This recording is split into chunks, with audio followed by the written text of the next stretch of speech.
స్థానాలకు జరగబో ఉప ఎన్నిక ప్రక్రియ అంతా కూడా చాలా ప్రశాంతమైన వాతావరణంలో జరుగుతున్న నేపథ్యం మనందరికీ కూడా తెలుసు.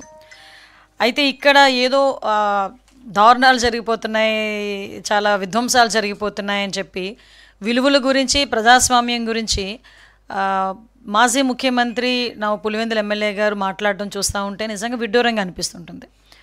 ఇక్కడ మనం ఒకసారి చూస్తుంటే విలువలు పాటించని వ్యక్తి ఈరోజు విలువల గురించి మాట్లాడటం అన్నది మనందరం కూడా సిగ్గుపడాల్సిన పరిస్థితి.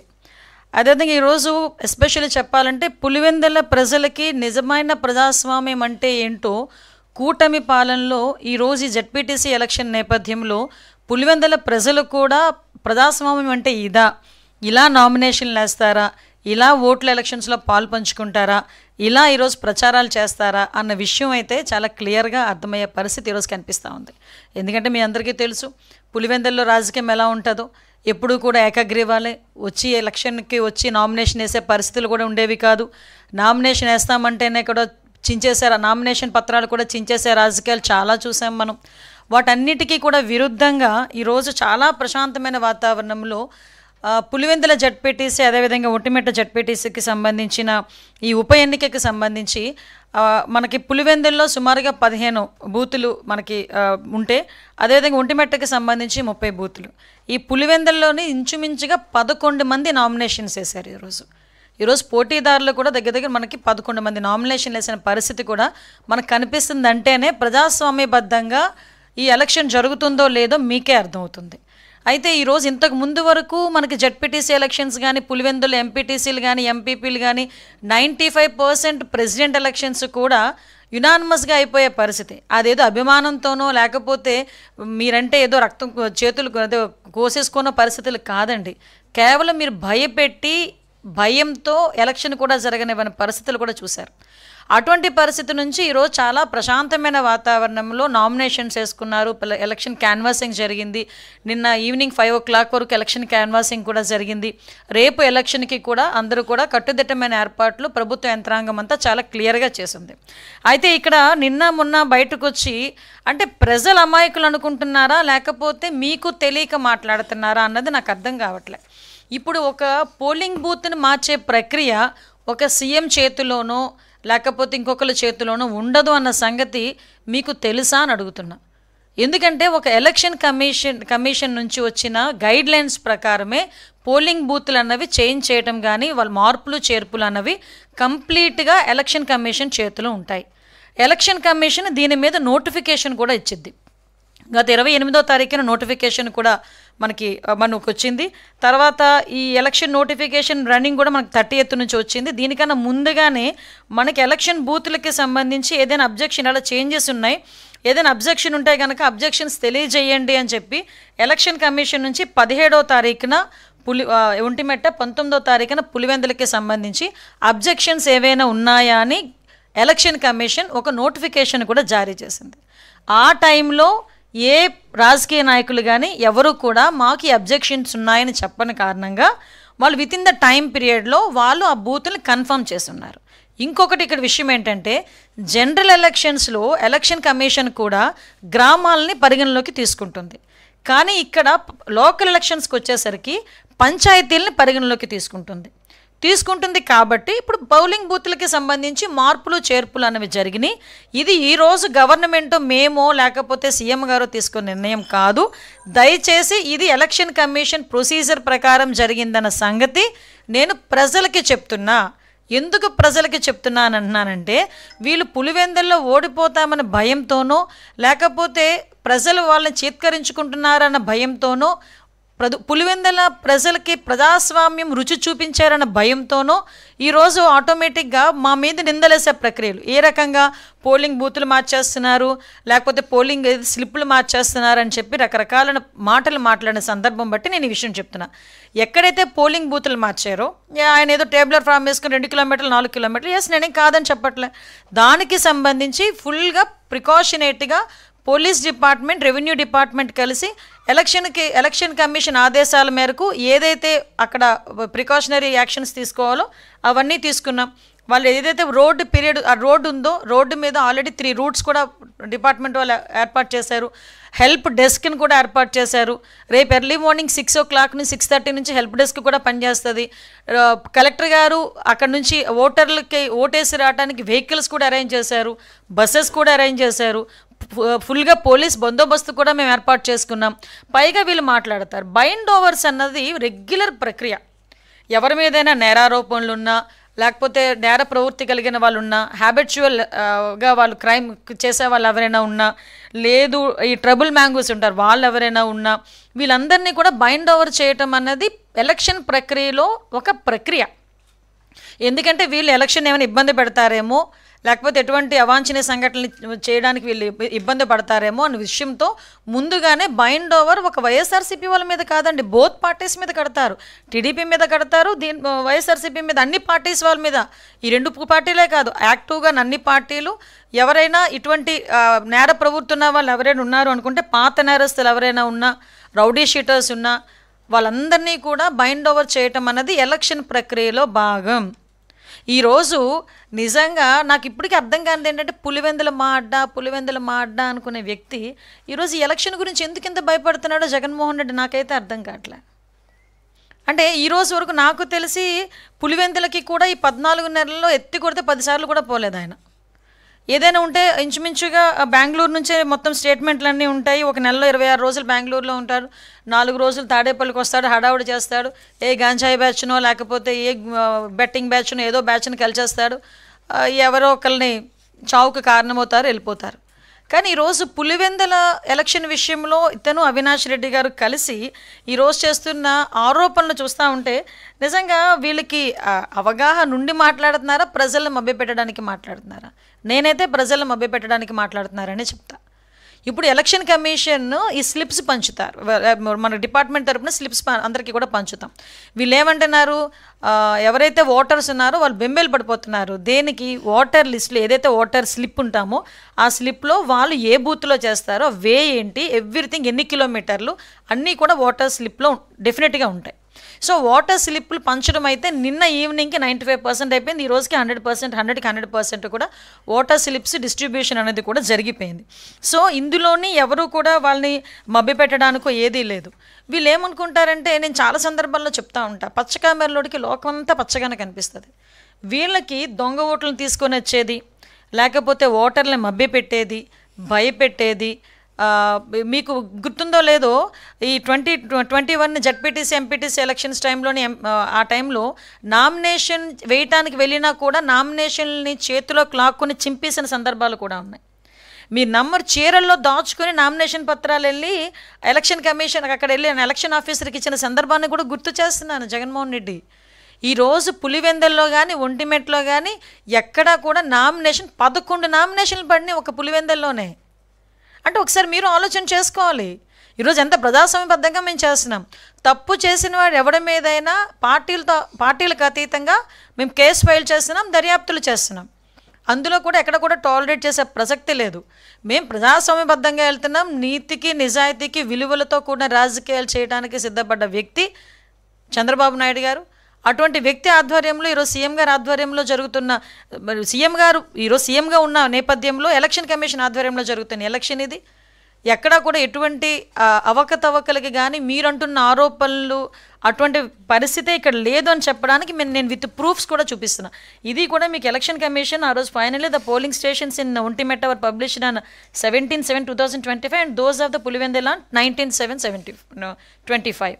సో మనకి ఎక్కడా కూడా ఈ అబ్జెక్షన్స్ రైజ్ కూడా కాలేదు. సో పోలింగ్ బూతులు as per election commission guidelines polling బూతులు కూడా మార్చడం జరిగింది.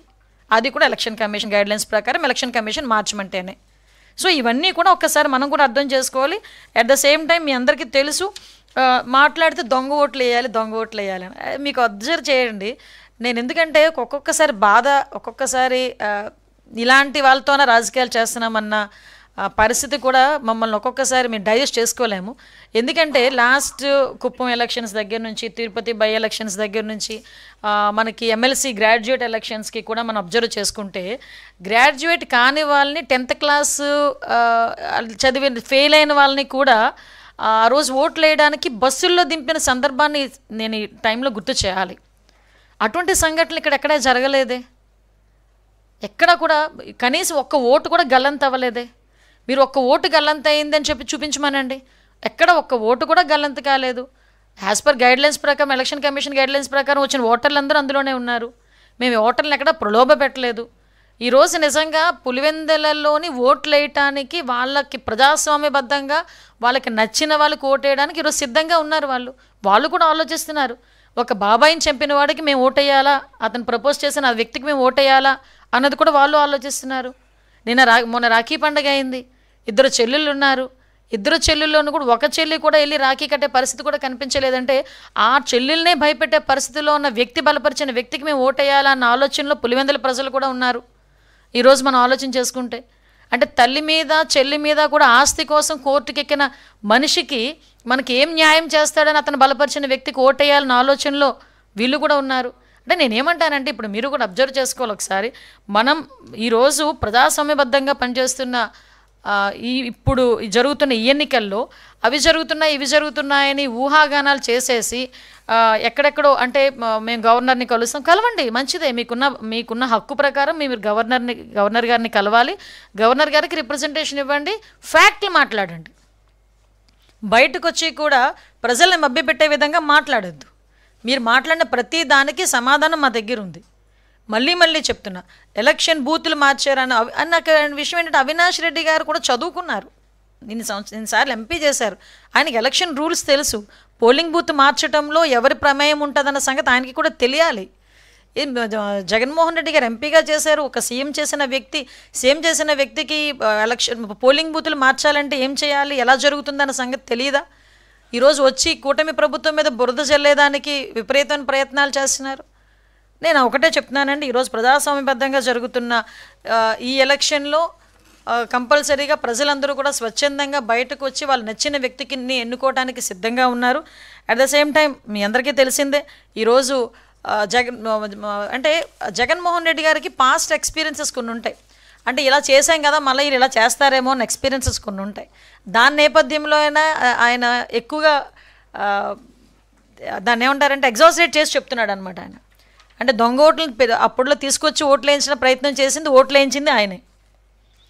ఆ నామినేషన్లు చింపించింది ఆయన సీఎంగా ఉండేటప్పుడు, జగన్మోహన్ రెడ్డి సీఎంగా ఉండేటప్పుడు నామినేషన్లు కూడా జరిగిపోయి చాలామందిని కొట్టారు, హత్యా ప్రయత్నాలు చేశారు, బెదిరించారు, ప్రలోభ పెట్టారు. ఇవన్నీ జగన్మోహన్ రెడ్డి తాలూకా నైజాలు.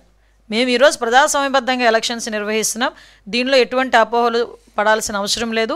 ప్రజలందరూ స్వచ్ఛందంగా, పులివెందుల ఒంటిమెట్టలో ఉన్న ప్రజలందరూ కూడా స్వచ్ఛందంగా వచ్చి వాళ్ళకి నచ్చిన వ్యక్తికి ఓటేసుకునే హక్కు, ఆ అవకాశం కూడా గవర్నమెంట్ కల్పిస్తుంది. దానికి సంబంధించిన భద్రతా చర్యలన్నీ కూడా అన్ని ప్రికాషన్స్ మేము తీసుకున్నాం. ఎక్కడ కూడా ఎటువంటి ఇన్సిడెంట్స్ జరగకుండా మేము అన్ని ప్రికాషన్స్ తీసుకున్నాం.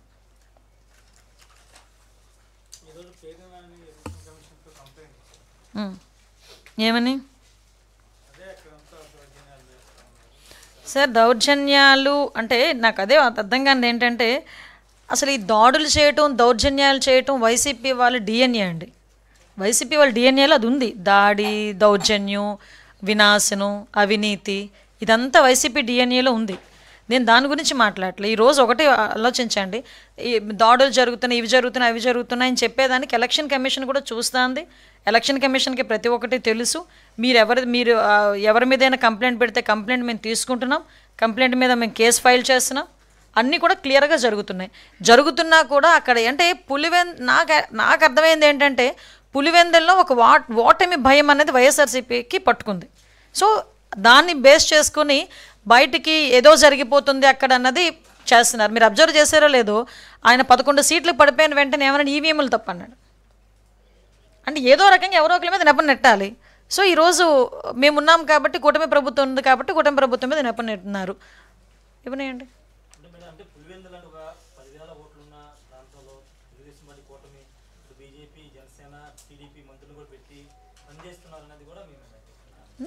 ఏంటి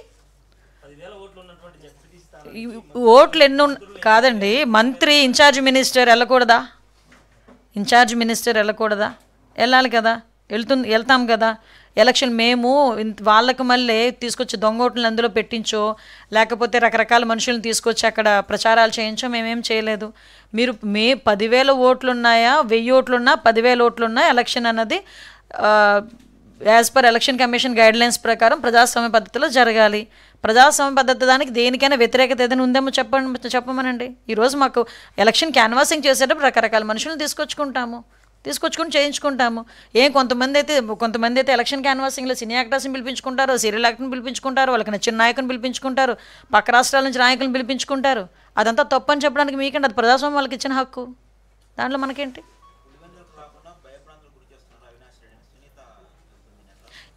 విషయం ఏంటంటే సాక్షాత్తు సునీతమ్మ సొంత చెల్లెలు బయటకు వచ్చి మొన్న నిజంగా ఇంటర్వ్యూ చూస్తే ఆవిడ బాధ ఏంటన్నది నిజంగా అర్థమైంది. ఒక తండ్రిని కోల్పోయి ఇన్ని సంవత్సరాల తర్వాత కూడా ఆవిడ న్యాయం గురించి పోరాటం చేసే పరిస్థితి. ఈ న్యాయం గురించి పోరాటం చేసే పరిస్థితి అనేటప్పుడు ఒక చిన్న లాజిక్ కూడా మనం అర్థం చేసుకోవాలి. 5 సంవత్సరాలు సొంత అన్నయ్య ఉన్నాడు సీఎంగా.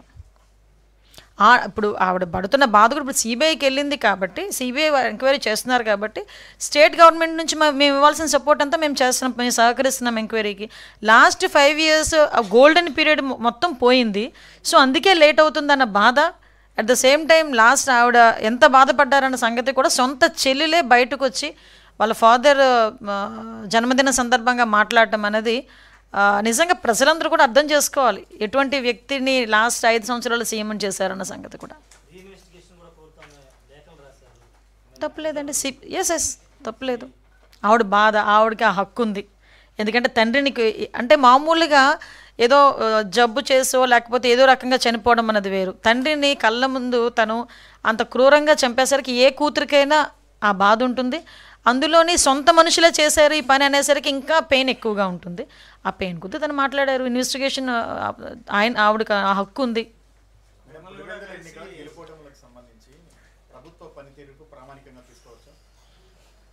అంటే 10,000 ఓట్లకి సంబంధించి ప్రామాణికంగా మనం తీసుకుంటాం. ఎగ్జాక్ట్లీ ఏంటి ఇక్కడ ఏదో అంటారు కదా, చిన్న పావునైనా పెద్ద కర్రతో కొట్టాలి అంటారు. మీరు ఇక్కడ జగన్మోహన్ రెడ్డి సాక్షాత్తు ఒక సీఎం చేసిన వ్యక్తి, ఒక ఎంపీ చేసిన వ్యక్తి, సుమారుగా 20 సంవత్సరాలు రాజకీయంగా ఉన్న వ్యక్తి, ఇంతకుముందు రాజకీయ నేపథ్యం ఉన్న వ్యక్తి, అంటే తండ్రి నుంచి కూడా రాజకీయ నేపథ్యం ఉన్న వ్యక్తి.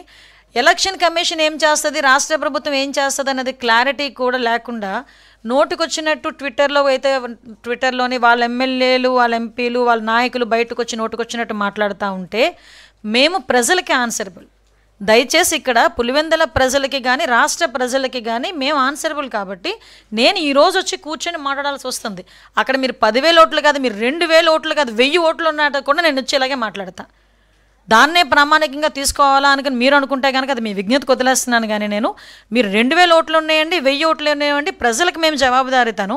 అక్కడ ఏం జరుగుతుందన్న విషయాన్ని వాళ్ళు తప్పుదోవ పట్టిస్తున్నారు. కాబట్టి అది కాదు, ఇది జరుగుతుంది, ఇది జరిగింది అనేది చెప్పాల్సిన బాధ్యత ప్రభుత్వానికి ఉంది. కాబట్టి నేను ఇక్కడ కూర్చున్నా. అది 10,000 ఓట్ల, 30,000 ఓట్ల, 10 లక్షల ఓట్ల, 1000 ఓట్ల కాదు. ఆ 1000 ఓట్లు ఉన్నా కూడా మా బాధ్యత మేము నెరవేర్తిస్తాం.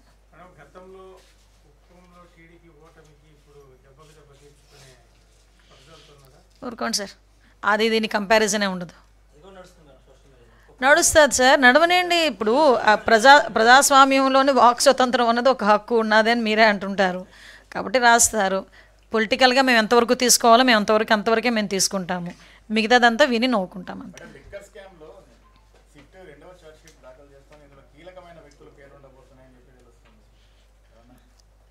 సిట్టు విచారణలో తేలుతుంది కదా, వాళ్ళ పన్నాలు చేసుకునేవ్వండి. మనం ఎందుకు ఇప్పుడు ఇన్వాల్వ్ అవ్వాలి?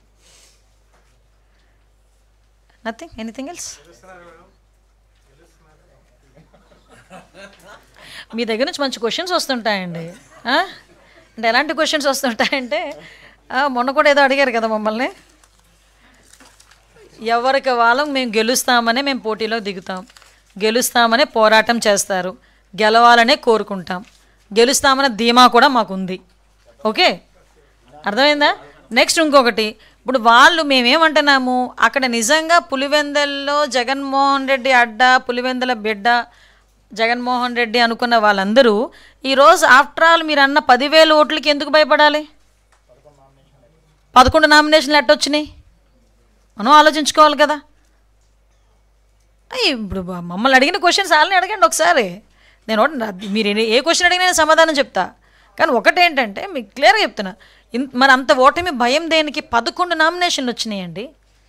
నాకు తెలిసి లాస్ట్ 2 టర్మ్స్లో జడ్పీటీసీకి నామినేషన్ కూడా పడిన పరిస్థితి లేదు. యునానిమస్.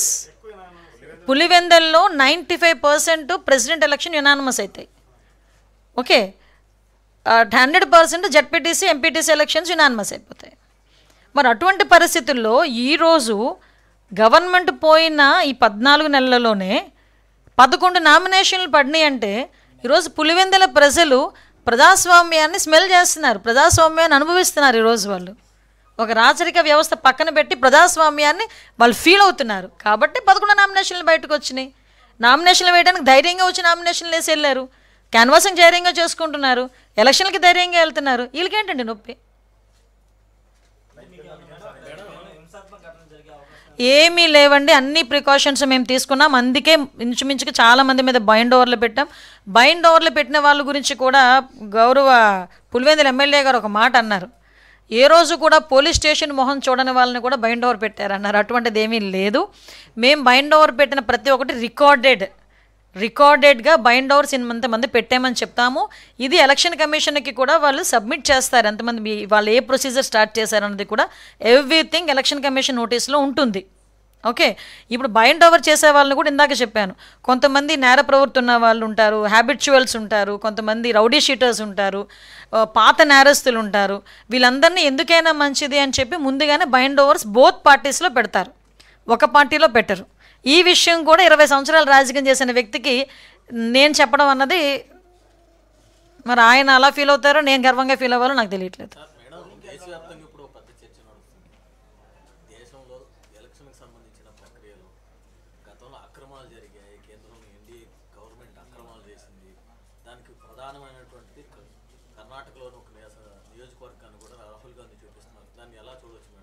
సార్, ఇప్పుడు ఆ ఓటమి అయిన తర్వాత, ఓటమి జరిగిన తర్వాత రకరకాలైన కారణాలు ఎత్తుక్కుంటారండి. నేనేమంటానంటే ఓటమికి గల కారణం మన సెల్ఫ్ అనాలిసిస్ మనం చేసుకోవాలి. అది మనం చేసిన తప్పులు ఏమైనా ఉన్నాయా, మనం ఏమైనా అప్రోచింగ్ ఏమైనా రాంగ్ అప్రోచింగ్ ఉందా, లేకపోతే ఇంకా ఏదైనా ఇన్సిడెంట్స్ జరిగినాయా అన్న దాని మీద ఆలోచించుకోవాలి. కానీ ఎలక్షన్లో ఎవరైనా ఓడిపోయిన ప్రతి ఒక్కరు మాట్లాడేది ఏంటంటే ఈవీఎం ప్రాబ్లం అంటారు, లేకపోతే ఎక్కడ అవకతవకలు జరిగినాయి అంటారు. నిరూపించండి రా బాబు అంటే 5 సంవత్సరాలు గడిపేస్తారు.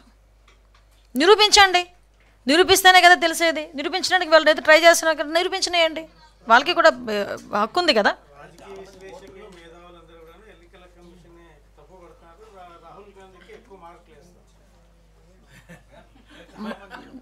సార్, దయచేసి కెమెరా ముందుకు నన్ను మాట్లాడనివ్వకండి.